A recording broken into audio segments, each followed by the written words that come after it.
Hello friends, welcome to in my online class. आज हम पढ़ेंगे ब्लड सर्कुलेशन सिस्टम के बारे में, यानी रक्त परिवहन तंत्र के बारे में। तो सबसे पहले रक्त परिवहन क्या होता है, यानी कि हमारी जो धमनियां और शिराएं होती है, यानी कि हमारी जो नब्ज होती है, उनके अंदर ब्लड बहता है। इसके बारे में सबसे पहले किसने बताया था? विलियम हार्वे ने। तो यानी कि विलियम हार्वे वह वैज्ञानिक जिसने रक्त परिवहन तंत्र की खोज की थी, जबकि रक्त की खोज कार्ल लैंडस्टेनर और विनर ने की थी।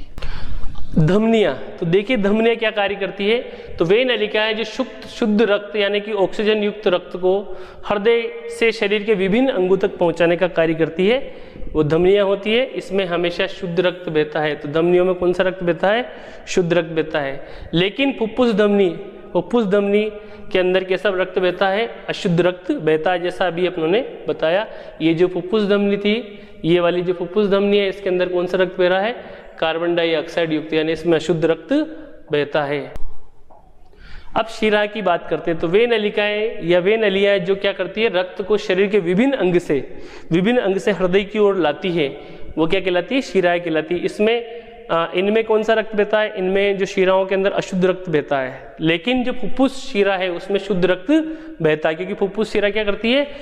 फेफड़ों से क्या करती है? हृदय की ओर रक्त को लाती है। फुफ्फुस शिरा फेफड़े से रक्त को बाएं आलिंद में लाती है और वहां से उसमें ऑक्सीजन होता है, इसलिए शुद्ध रक्त बहता है इसके अंदर। नेक्स्ट देखिए मानव जो हृदय है। तो मानव हृदय कितने कोष्ठी होता है? मानव का हृदय 4 कोष्ठी होता है, यानी कि 4 चेम्बर्ड होता है। पक्षियों का जो हृदय 4 चेम्बर्ड होता है।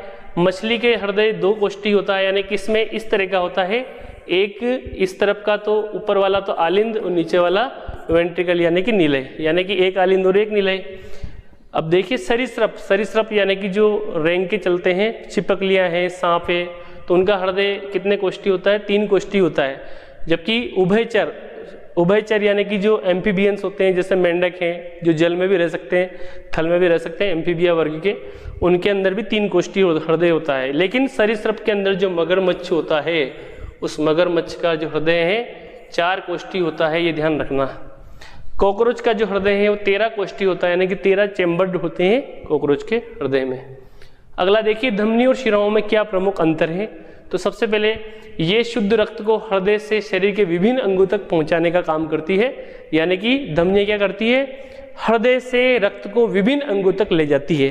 जबकि शिरा क्या करती है? अशुद्ध रक्त को शरीर के विभिन्न अंगों से हृदय की ओर लाने का कार्य करती है।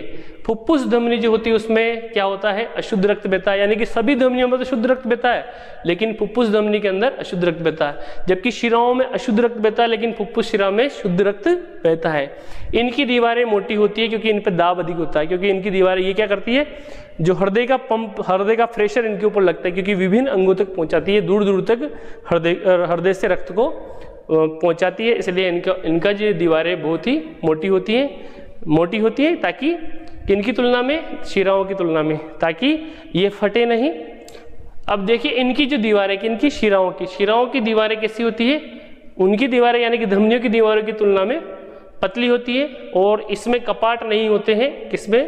धमनियों के अंदर कपाट नहीं होते हैं। धमनियों के अंदर ब्लड नहीं होता, तब भी ये चिपकती नहीं है, जबकि शिराएं चिपक सकती है। देखिए शिराओं में कपाट होते हैं, जबकि धमनियों में कपाट क्या है? इस तरह की जो नलिकाएं होती है, इनमें क्या होता है? इस तरह का कपाट होता है। कपाट यानी कि एक दिशा में ही ब्लड को आगे की ओर बहने के लिए प्रेरित करता है कपाट। तो इस तरह के कपाट होते हैं, किसमें होते हैं? शिराओं में।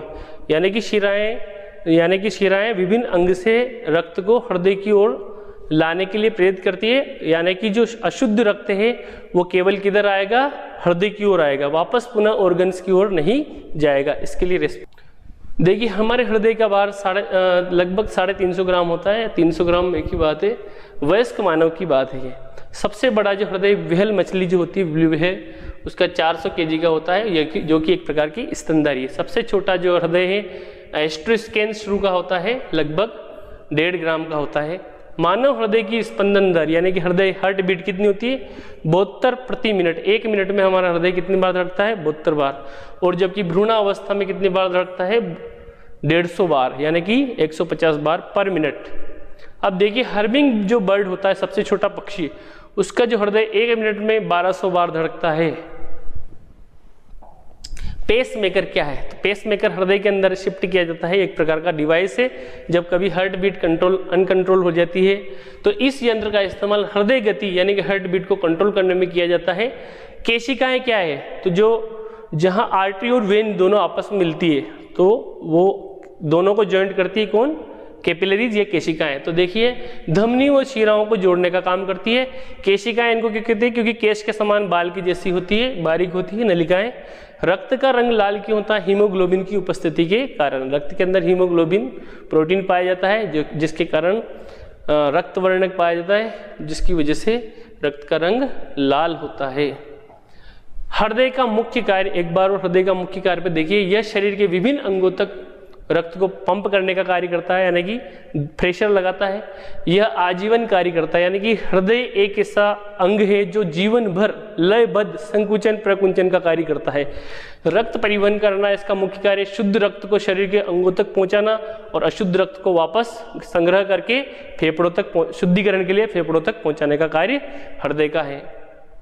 नेक्स्ट देखिए दोहरा रक्त परिसंचरण तंत्र क्या है? तो दोहरा रक्त परिसंचरण तंत्र पहले भी हमने बता दिया, यानी कि इसके अंदर क्या होता है, जो हमारे जो प्योर ब्लड है वो प्योर ब्लड फेफड़ों से किधर आता है? हमारे लेफ्ट वाले पार्ट की ओर, लेफ्ट एट्रियम में आता है। लेफ्ट एट्रियम से लेफ्ट वेंट्रिकल यानी कि जो हमारे बाएं आलिंद में आता है, बाएं आलिंद से बाएं निलय में आता है, बाएं निलय से फिर पश्चिम महाधमनी द्वारा जो शुद्ध रक्त है शरीर के विभिन्न अंगों तक पहुंचा दिया जाता है।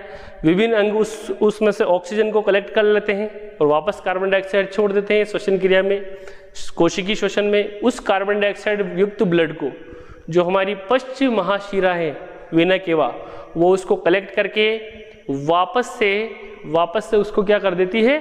हमारे राइट एट्रियम में ला देती है। तो राइट एट्रियम के अंदर, राइट एट्रियम से फिर राइट वेंट्रिकल से वापस इसको जो फुफ्फुस जो धमनी है, फुफ्फुस धमनी की सहायता से शुद्धिकरण के लिए जो लंग्स तक पहुंचा दिया जाता है। तो इस प्रकार जो हमारा जो ब्लड है वो फेफड़ों से वापस फेफड़ों तक जाने में अपने हृदय से 2 बार गुजरता है। एक बार तो हमारे जो सबसे पहले हमारे लेफ्ट वाले पार्ट में, फिर हमारे राइट वाले पार्ट में।